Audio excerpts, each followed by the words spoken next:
Hi, friends. I am Marie Woods, founder of Life Above Foundation, your host, a professional counselor, family and marriage therapist, and a wholeness life coach. Welcome to Relationship Real Talk, the podcast where we dive deep and tackle the toughest relationship challenges Christians face today. Are you tired of struggling with unforgiveness, past wounds, and conflicts? Feeling lonely or having trouble communicating? Wrestling with trust issues or trying to balance your faith with your relationship goals? Feeling stuck and stagnant in your relationship? You are in the right place. Here at the Relationship Real Talk, we get real and cover a wide range of topics, including relationship anxiety, trauma bonds, infidelity, estrangement, toxic dynamics, dating after divorce, and how to heal from relationship trauma and grow and build healthy and lasting relationships. We're not just about identifying the problems. We're all about finding real, integrated solutions from multiple disciplines and offering professional help from different fields to mend and strengthen your relationships. So, let's get started on this journey together, one honest, heartfelt conversation at a time. Welcome to today's podcast, Relationship Real Talk. This is your host, Marie Woods. Today with us is Troy Caldwell. Today's topic is about relationship of spiritual direction in spiritual growth and mental health. A unique topic probably you haven't heard before. For 4 decades, Troy Caldwell, MD, has been a shepherd of souls. From 1891 through August of 2016, he practiced this shepherding in the Dallas, Texas area as a psychiatrist. While practicing, he learned much through his role as a psychotherapist and a medical healer. In addition, he was privileged to study and ultimately teach the ancient traditions of soul work called spiritual direction. Welcome, Dr. Troy. Hey, my pleasure, Marie. Thank you for having me.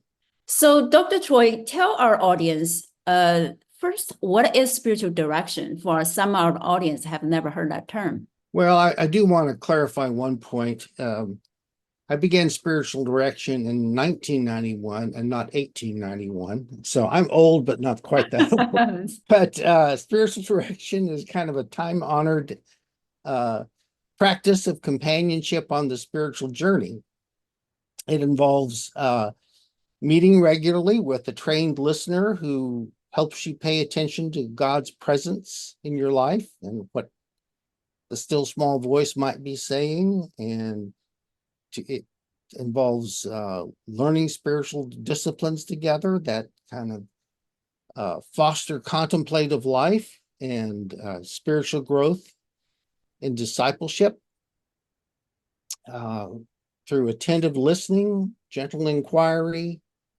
The director assists in noticing patterns and exploring meanings and discerning invitations from God. Sort of unlike counseling or mentoring, spiritual direction is not as much focused on a diagnosis or problem solving.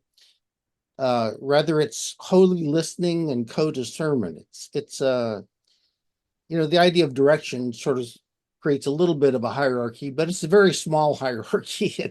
It's more of a companionship kind of thing.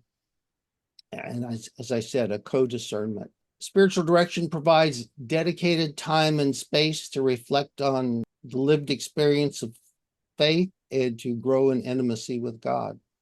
You know, I was a psychiatrist and psychotherapist, and yeah, we dealt with some pretty naughty problems. We don't have to have naughty problems in spiritual direction, but we can deal with naughty problems if we want to, because the very first book of the Bible was the book of Job, and I would say Job had a pretty good set of naughty problems.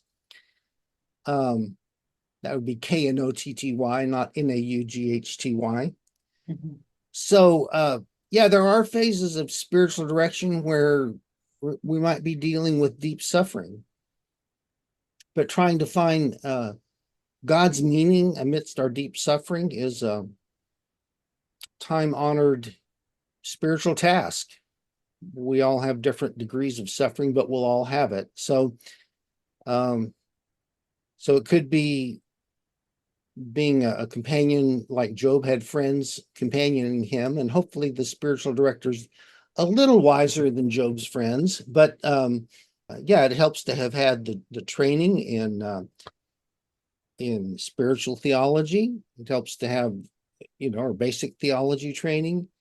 It helps to have I even went as far as studying metaphysics, which is kind of like spiritual philosophy, and the super sensual realms that exist beyond time and space, like we have it here on just the planet. So yes, spiritual direction can be from the mundane to the sublime, and it's all grist for the mill in the relationship between the spiritual director and his the person he walks or she walks with.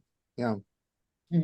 So how was that? Did I thoroughly confuse the issue, or did I make clarification happen? You confuse the issue. Wow, that's a thoroughly described, very comprehensive definition. And I want to unpack some with you as this episode carries on. So let me ask you this, Dr. Troy, from your background as a medical, healer, as a psychiatrist, and also psychotherapist, how tell us your journey from the medical and the psycho and the now spiritual, how this journey, your career, your own life led you to spiritual direction, become a spiritual director and a soul shepherd. Can you give us a little background story? Well, sure. Spirit came to me in a heightened way when I was 18 and filled with the Holy Spirit. And so I was always a seeker after God with my whole heart, really from that time. And I thought it was going to be in the form of a medical missionary, because I was very science in my orientation and inclined toward doctory kind of things and sciencey kind of things. And so went on that track for a long period of time, but then got into medical school and passed through all the stages of that. And right before it was time to match our specialty, I got a hearing from God, or an epiphany, that maybe I should consider psychiatry instead of what I was planning at the time, which was pediatrics. And that just seemed to so fit my personality that I said, oh gosh, that seems right. So I guess my wife confirmed it. So we went in that direction, and that did not lend itself so much to medical missions, but it was a mission, because I met with people who were having deep suffering, deep depression, needing to find meaning in that. So there are spiritual dimensions to all of life, and the times of deep suffering certainly involve spiritual. And not everybody was spiritual, and I did a lot of medical stuff, prescribing medicines, but when it came to soul work, it seemed like there was any number of people who had a very deep trauma. Our little cadre of therapists began collecting a number of people in the 80s with multiple personality disorder, and some of their which is now called dissociative identity disorder, and some of their stories were very harrowing, and they raised the issue of Job's journeys again, that some of these early very chaotic or abusive families that bring forth dissociative identity disorder is a challenge to the soul. And so our group of the group of Christian therapists that were in my area, and I began regular meetings of just to discuss that and to support one another in these journeys, and kind of be able to talk to another soul about the challenges that this was providing for us all. Now, we decided to invite some people from the community to join us, just spiritual people that we thought were had some skills to provide us. And one of the people we invited was because we heard that she had good spiritual understanding of dreams.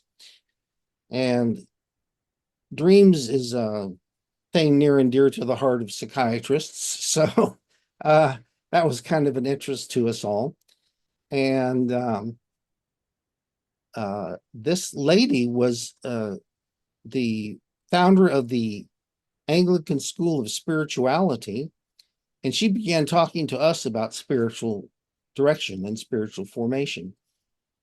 And those were terms that we in the 1980s were quite unfamiliar with as evangelicals. So, but the information that she began providing us was actually very encouraging, because she was noticing that from the spiritual tradition, a lot of the patterns that we were noticing as psychotherapists had already been addressed, but in sort of ancient language and spiritual language that really made me proud of Christianity to have thought in these deep ways, even though they weren't ways I was learning in my church.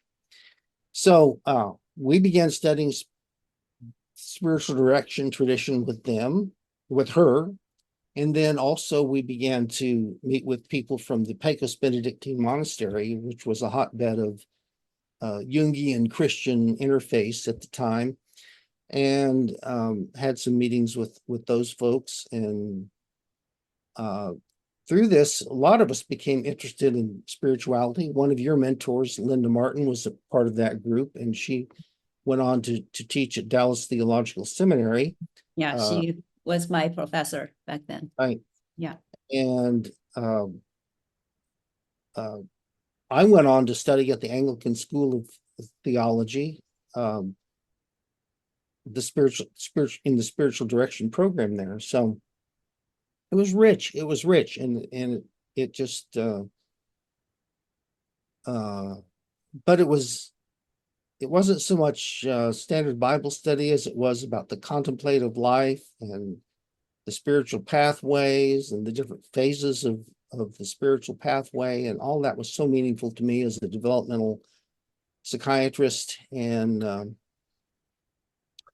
so that's the long version, I guess, of how I got interested in spiritual direction. And then, so as my practice progressed, people began coming to me, not for mental illness issues, but just for spiritual discussions, because it's sort of unique to have a psychiatrist that's that into spirituality issues. And so I developed a cadre of folks seeing me for spiritual direction. And for some people, as they finished their psychotherapy, it was sort of natural to go on and deal with spiritual issues as well. So a lot of ways to get involved in spiritual direction in that regard. Wow. I thought it'd be fun, Marie, to talk for just a minute about the different types of spiritual directors. Sure. Yeah. We're talking about relationships and the different forms this take. And I've got a list of 14 spiritual director styles. Wow. that my spiritual director gave me. And I don't know a huge amount about each of them, but just to get a feel for the different ways that tell us. Yeah. can manifest. There's this is kind of what I consider myself, and that is the Anam Cara. That's A-N-A-M, second word, C-A-R-A. It's a phrase that refers to the Celtic concept of soul friend in religion and spirituality. This emphasis in this phrase is someone who walks with another on a journey, and St. Patrick was revered as an Anam Cara type of spiritual director. The second is Christic. This is a spiritual master who teaches their disciples, who in turn teach their own disciples. And this is, of course, like Jesus. It's something of what I learned as a navigator in college, and that was one of their big things. So a third is an Abba or an Amma. Abba means father and Amma means mother. This is one who takes you on like they would their own child. And this would be more in a monastic setting, but it doesn't have to be. The fourth is a desert Cenobite. One goes out to a hermit living alone to seek wisdom and direction and the impartation of spiritual gifts. One place in the world still famous for this group of people is Mount Athos, which is the peninsula of Greece, which still has monasteries and hermits living all over that part of Greece. And a lot of wisdom comes forth from that area, as well as spiritual gifts. So 5 is a shared rule of life type of spiritual direction, where two agree to practice a set of life disciplines for the purposes of spiritual growth. 6 is the pneumatikos pater or mater. These are spirit-filled people who expect followers to receive and practice similar gifts. Okay. 7 is the starets, S-T-A-R-E-T-Z, and this is a Russian model. They're healers and sometimes prophet-like influencers who practice the Jesus prayer, and they tend to be more of a loner than the pneumatikos pater or mother. So they, again, that's Russian Orthodox tradition mostly. 8 are penitents, and this is more of a lay confessor. And I've certainly done my share of hearing people's stories, and to some degree, it's something of a confessor kind of role at that point. 9 is mendicants. These are directors who are holy persons committed to an ascetic lifestyle of minimal possessions and attachments, which may include members of religious orders or individual holy persons. Traveling from place to place is often practiced by mendicants. Okay. 10 is a retreat director, and our first director who taught our group of therapists was named Iris Pierce, and she was a retreat director type.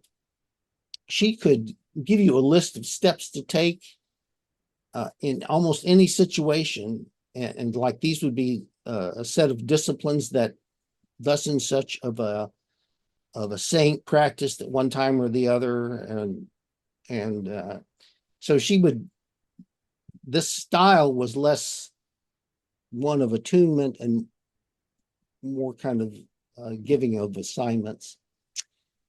A contemplative spiritual director, and this type of spiritual direction emphasizes inner work and the exploration of one's connection with their spiritual center, often through practices such as prayer, meditation, and silence. And again, this is sort of my style. So I spend time helping people learn to enter their still point, do spiritual disciplines that would involve meditation to come to their center, and then to be able to hear the still small voice there in the silence. So that's a lot of what I do with people.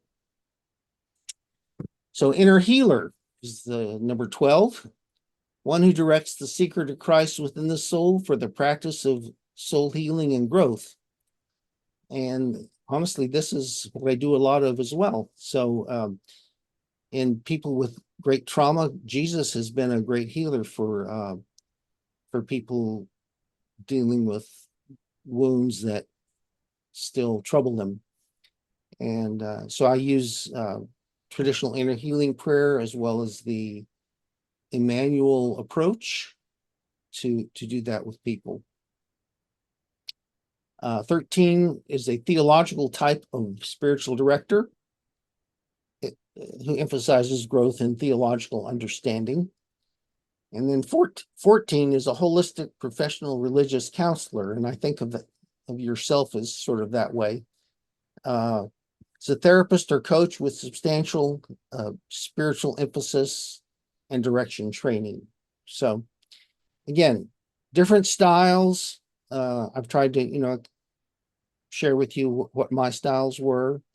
And so there's a lot of different types of spiritual directors, but they're all relationships and all can have certainly a benefit of mental health as well. So yeah. Well, thank you for just giving us the whole list that give us kind of an idea what the spiritual directions look like and what's the difference between each type. So I'm personally very much interested in each one of them, and I hope that in the future we have time to dive in deeper and with Dr. Choi on those discussions. But today, since the topic is about relationship of spiritual direction, as you mentioned about our relationship with God, also through spiritual director and with spiritual directee. So this whole dynamic is in the relationship.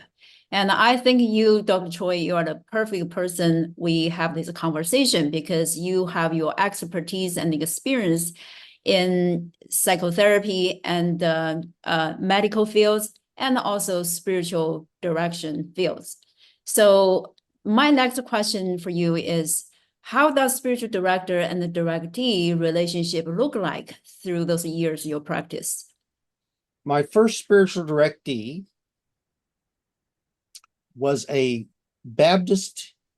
female Baptist pastor who was referred by a Catholic priest who knew me, and she had accidentally attended at a conference a meeting about spiritual direction. She thought it was just a gathering of single people, but it turned out that she had misread the announcement. So Spirit led her to have an individual meeting with this fellow who was teaching the conferees about spiritual direction, and she had never heard of it. And so he told her when she goes back to Dallas to maybe look up Catholics. And so she called the Catholic diocese, who referred her to the priest that I knew, and who referred her to me. So, and what that looked like was just me. She and I had a whole lot of email conversations because this was such a mind blow for her as a Baptist youth director that it's like God had taken her from a very satisfying Bible-centered form of spirituality to sort of like the Bible dried up for her, and it was like she was just naturally being called to kind of silent prayer, which is what we call in the spiritual tradition contemplation. But the Baptists never taught her about this, that was even okay, because it wasn't the prayer list she had been taught. And so I had to introduce her to a whole set of spiritual theological language that gave her permission to follow the Spirit where it was leading.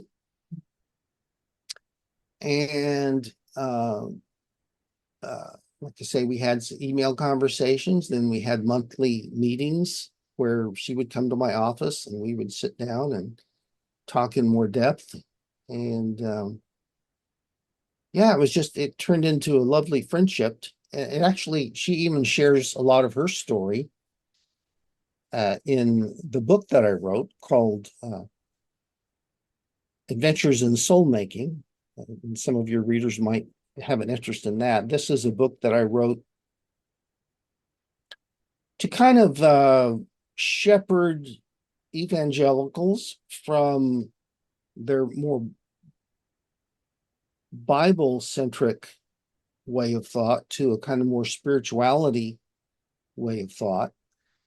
And it's not abiblical because I do kind of give the biblical foundation for this shift. But in our day and age, there's a whole lot of people finding themselves making that shift. It's like they're called out of head knowledge into a heart knowledge of God. I'm not saying there's no heart in evangelicalism. There certainly is, but there's also a lot of study and a lot of Bible focus and so forth, and that's all great. It was a great foundation for me. But like I say, in the Congress of God, there often is a shift more toward longing for something deeper, more psychological, more heart focused, and more having to do with stillness and simplicity than the complicated theological thinking.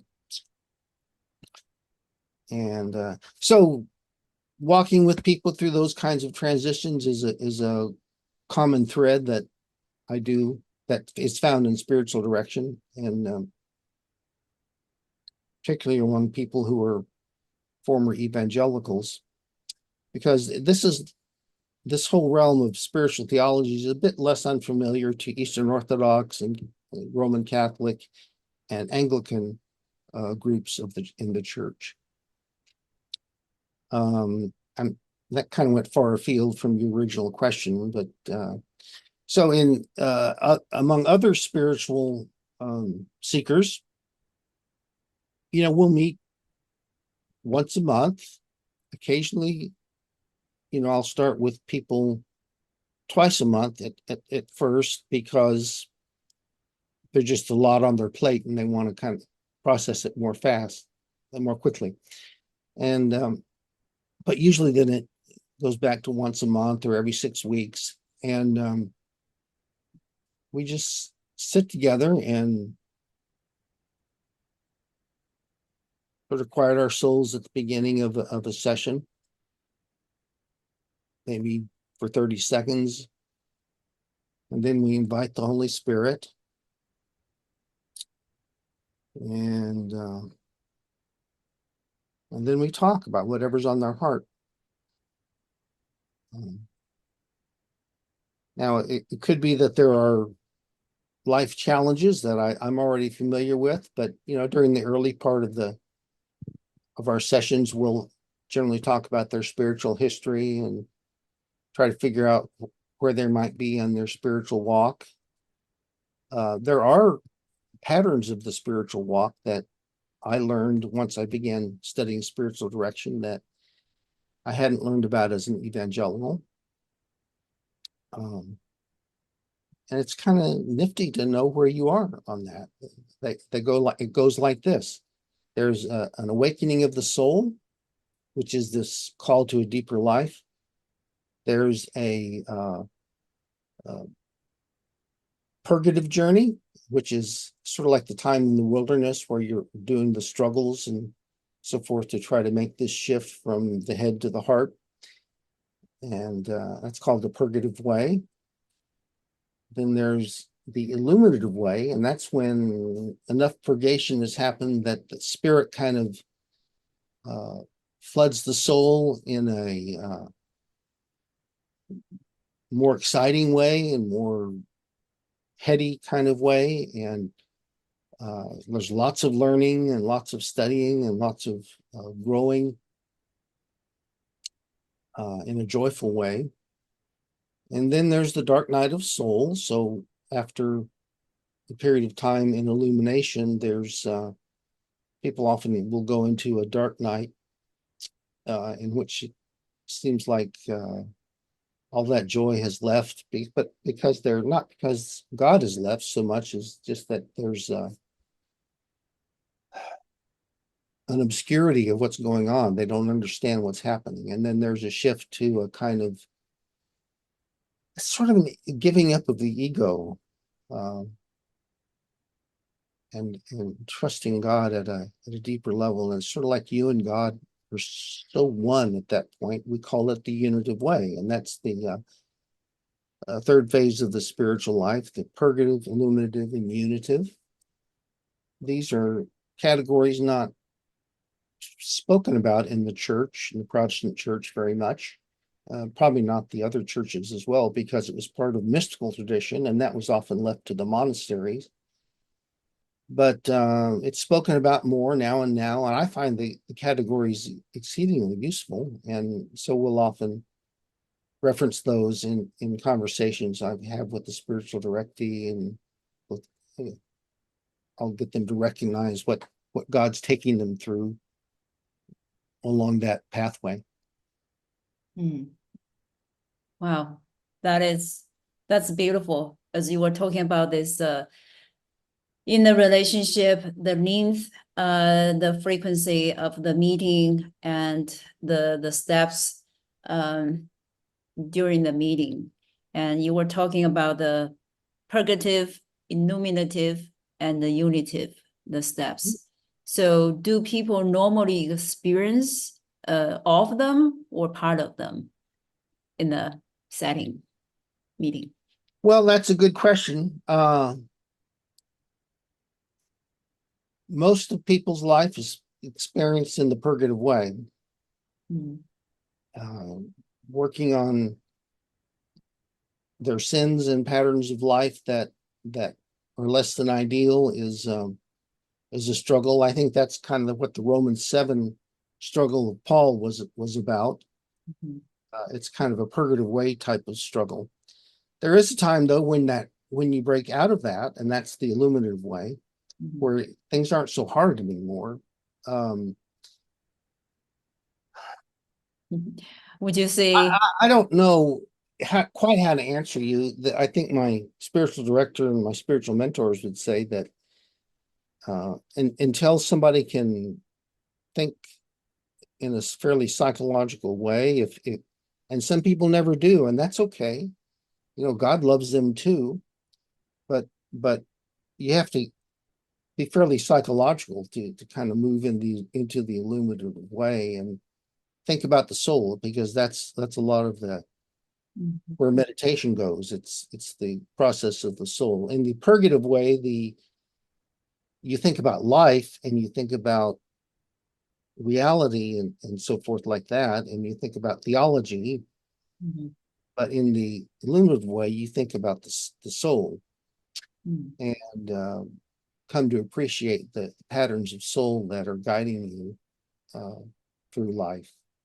Yeah. So, what percentage of people? It's probably a lower percentage. I can't tell you, but I think in our day and age, there's a hunger for this kind of movement, and so more and more people are I think are being moved in that direction by the grace of God.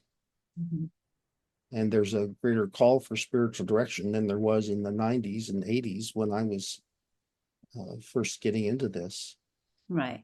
The unitive way requires, it's sort of, you have to be pretty far along on the hero's journey to do the unitive way, because there's such a ego death, and the ego dies reluctantly.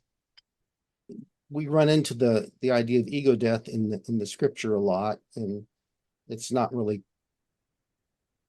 put in the context of those three ways very clearly in the scriptures, but if you know about the three ways, you can kind of see where some of these things fit. And yeah, so I have died and my life is now hid with Christ in God.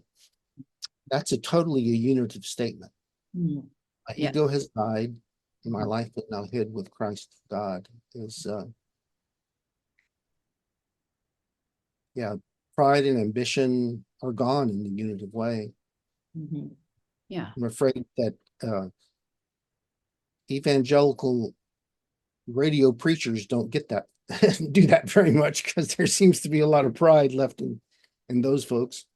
I'm kind of speaking of a caricature here, which is not really totally fair, but yeah, there has to be a great humility to, Yes, I agree with you. but Totally. This again, to our audience, this is spiritual talk, and this is deep as we carry on the conversation. So for some of our listeners, you might not are used to those terms, or this Dr. Choi was mentioning about those spiritual disciplines, practices, stillness, contemplative prayer styles, and how to sit in still in quietness, and tuning in and doing the inner work. So there's so much we can unfold. Of course, we cannot unfold in one episode. Today, just give you a little taste and the concept, the ideas, what is spiritual direction, the relationship between spiritual director and directee. And also you mentioned about it in the bigger relationship between spiritual practice and mental health. And that's something I want to dive deeper with you later on too. So today, before we end up to this episode, I have another question. I know those are the big questions for you, but just for our audience, maybe you can give us some ideas. So this one would be, how does spiritual direction influence the you can see the mentee or directee, the person in front of you, his or her relationship with God and the others. God and others. Well, the further along you get, the more life is lived in love. And so ideally, you become more loving as you go. Now, oftentimes before people get to a spiritual director, they've embraced love on the journey already, because that's one of the first calls that people get when they first come to Christ, is you need to transcend your selfishness and learn to love. And that's a lot of the struggle of the purgative way, is learning to put others before yourself somewhat. So hopefully you've grown in learning to love, and you're doing it more skillfully. Now, one trait that develops as you go, and is particularly a part of the unitive way, is that of giving presence. The ability to attentively and open-heartedly be in the presence of another person is a great boon to human relationships. And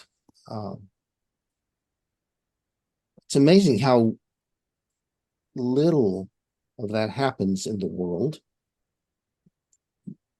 because people are just screwing and relating to one another off the top of their heads. But the deep abiding listening that goes with spiritual direction carries over into relationships. And what I found is that once I learned about this idea of giving presence, with an open heart to another person, is that it helped my marriage relationships. I realized that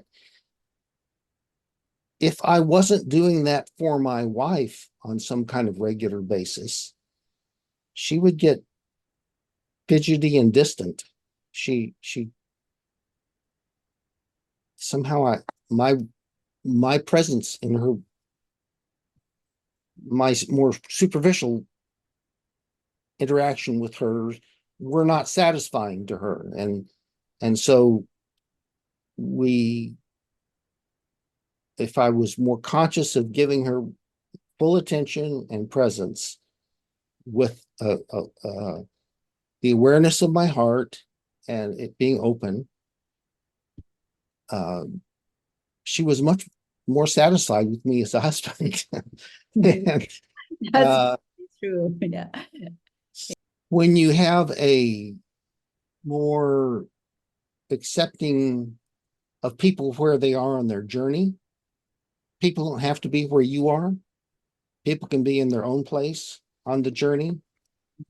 And you realize it's a journey and you don't have to just sort of pigeonhole them as bad or unpleasant or whatever categories we give people. But you say, oh, this is a child of God and they're on a journey like I am. And maybe they're not the same place as I am, but I can accept that. And that kind of humble attitude helps relationships. It helps you be more accepting toward people in general, even if they're not intimates. And so I think that's good for souls and relationships. I really like that one, Troy. We are all on our own journeys and look different than the other. But for us, without the division, say, hey, you are different than mine, so I'm just pulling away. Maybe I feel like I'm better than you are, unfortunately. But you're saying it's practiced in a way that humble ourselves with the understanding we're all on our own journeys, but we're journeying together on a spiritual way. How can we impact each other? Without criticizing or judging the other, but instead accept the person where he or she is. That's a biggie. And I think that's what Jesus meant when he said, judge not that you be not judged. He was trying to get people away from this pigeonholing tendency we have of good, bad, and dichotomous thinking, and saying, because from the beginning you mentioned about the relationship, it looked like a companionship, right? Sometimes in the spiritual direction might look like a discipleship or friendship or different types of spiritual direction, but more so you mentioning about it is a soul journey. It's a soul friend. Befriended to the soul is a companionship, and that takes a humility and the practice of however you call that, stillness, centering, be present. In that case, we are more become like a human being instead of human doing. We can be for each other, right? Rather than like what you said, stay in the head and busy doing. And I'm reminded of Mary and Martha. Yes. Yeah. Yeah, Mary chose the better part. Right. And that was through her kind of contemplative listening to Jesus. Yes. That's called a be present. And so I think this would be a perfect ending for this episode today. And I hope our listeners have gained a rich knowledge today from Dr. Choi, and maybe start to look up what the spiritual direction is and how this play an important role in our spiritual growth and even mental health. Thank you, Dr. Choi, for your time and your wealth of knowledge. Thank you for our listeners. Thank you. God bless you.